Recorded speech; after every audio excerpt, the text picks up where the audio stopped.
Assalamualaikum warahmatullahi wabarakatuh. Bismillahirrahmanirrahim. Alhamdulillahirabbil alamin. Wala haula wala quwata illa billahil aliyil azim. Allahumma shalli wa sallim wa barik ala sayyidina Muhammadin wa ala alihi wa sahbihi ajmain, amma ba'da. Para sahabat semuanya dimanapun Anda berada, salam waras, salam NKRI untuk kita semua. Pada kesempatan kali ini saya akan menyampaikan perihal fakta imigran Yaman, yang mana kalau kita teliti ternyata fakta imigran Yaman ini cukup mengagetkan kita semua, khususnya rakyat pribumi. Ya, dan insya Allah fakta imigran Yaman ini kalau diketahui oleh para budak Ba'alawi, mereka akan sadar kalau dibarengi dengan hidayah Allah Subhanahu wa Ta'ala. Para sahabat semuanya dimanapun Anda berada, setelah saya membaca buku beberapa sejarah, ternyata imigran Yaman ini memang sengaja didatangkan oleh pemerintah kolonial Belanda pada waktu itu. Dan pemerintah kolonial Belanda pada waktu itu mendatangkan para imigran Yaman dari negaranya, dari negara Yaman, ya, dibawa ke Indonesia. Ini 100% menggunakan fasilitas kapal milik Belanda.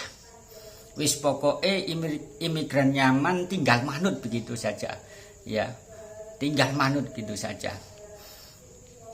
Kemudian pemerintah kolonial Belanda ini mendatangkan para imigran Yaman. Ini tentu ada tujuan tertentu di balik itu semua. Salah satunya adalah untuk kepentingan konspirasi, ya.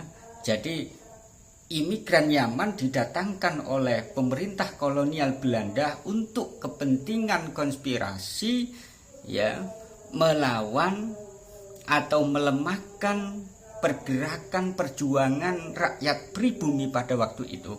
Karena pada waktu itu mayoritas rakyat pribumi ini selalu menyerang pemerintah kolonial Belanda, sehingga untuk memaksimalkan, membentengi pemerintah kolonial Belanda dari rakyat pribumi yang menentang, akhirnya pemerintah kolonial Belanda ini mendatangkan imigran Yaman. Di sisi lain, ya, di sisi lain imigran Yaman didatangkan oleh kolonial Belanda untuk konspirasi, ya, menggeser para kiai-kiai pribumi. Jadi menggeser peran-peran kiai-kiai pribumi yang lahir asli di Nusantara dengan dilabeli, ya. Jadi imigran Yaman didatangkan di Indonesia dengan dilabeli anak cucu keturunan Nabi Muhammad SAW. Yaitu tadi tujuannya karena untuk menggeser peran para kiai, para ulama yang asli kelahiran Nusantara. Para sahabat semuanya dimanapun Anda berada, ya, kemudian setelah para imigran Yaman ini tiba di Indonesia, biar imigran Yaman ini nyaman, kerasan istilahnya, betah di Indonesia ini, ya, sama kolonial Belanda ini difasilitasi dengan fasilitas yang para imigran Yaman ini butuhkan. Ya, salah satunya masalah tempat tinggal, salah satunya masalah makanan sehari-hari. Dan itu terbukti Ratu Wilhelmina ini memfasilitasi imigran Yaman secara seluruhnya. Lah, Ratu Wilhelmina ini memfasilitasi para imigran Yaman ini tentu ada syarat-syarat tertentu. Istilahnya kamu saya kasih timbalannya apa gitu loh. Ya. Salah satu syaratnya adalah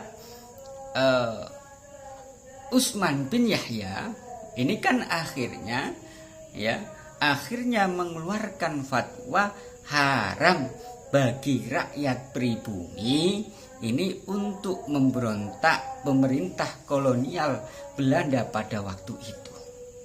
Padahal jelas-jelas ya kolonial Belanda itu cuman merebut bangsa kita, bangsa Indonesia.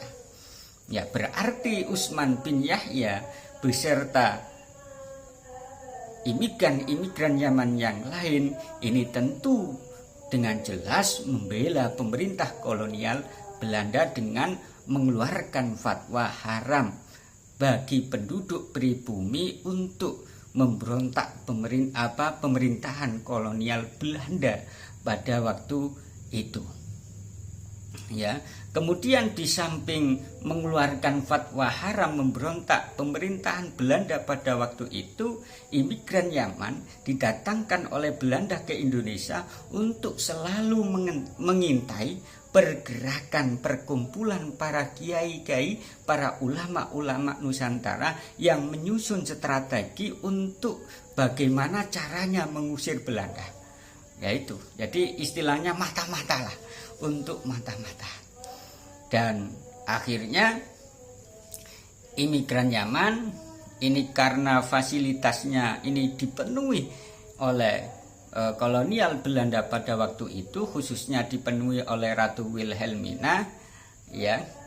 Akhirnya imigran Yaman ini tambah kerasan, tambah betah di Indonesia, ya. Kemudian para sahabat semuanya dimanapun Anda berada, ya, akhirnya karena melihat usaha-usaha imigran Yaman yang diberikan kepada kolonial Belanda pada waktu itu, Ratu Wilhelmina akhirnya sebagai tanda terima kasih terhadap para imigran Yaman, akhirnya Ratu Wilhelmina ini memberikan lambang penghormatan kepada Utsman bin Yahya. Kemudian kepada imigran Yaman dengan janji diberikan tanah untuk tempat tinggal mereka. Ya. Akhirnya singkat cerita, konspirasi Belanda yang mengirim imigran Yaman ke Indonesia ini tercium oleh kiai-kiai Yogyakarta, dan akhirnya kiai-kiai ulama-ulama Yogyakarta ini bermusyawarah dengan Sultan Yogyakarta pada waktu itu, dan akhirnya Sultan Yogyakarta ini mengeluarkan sebuah maklumat bahwa para imigran Yaman ini dilarang keras untuk mendirikan maupun membeli tanah di Yogyakarta. Ya, itu. Akan tetapi karena saking banyaknya imigran Yaman pada waktu itu, ya sampai sekarang masih ada. Dan jejak-jejak perbuatan kakek-kakeknya dulu itu masih ada sampai sekarang untuk mengkaburkan ulama-ulama Nusantara yang asli. Terbukti makam-makam era Mataraman ini dibinyahyakan, ini diba'alawikan. Oleh karenanya para sahabat semuanya dimanapun Anda berada, terkhusus pada budak-budak Yaman, ya, budak-budak Ba'alawi, monggo panjenengan ini memperbanyak untuk membaca kitab-kitab sejarah, ya, khususnya masalah sejarah perkembangan Islam di Indonesia era kolonial Belanda. Insya Allah kalau Anda semuanya ini membaca sejarah, ya, perkembangan Islam, penyebaran Islam di era kolonial Belanda, insya Allah Anda akan sadar jika diiringi dengan hidayah Allah Subhanahu wa Ta'ala. Itu saja yang bisa saya sampaikan. Kurang lebihnya, Assalamualaikum warahmatullahi wabarakatuh.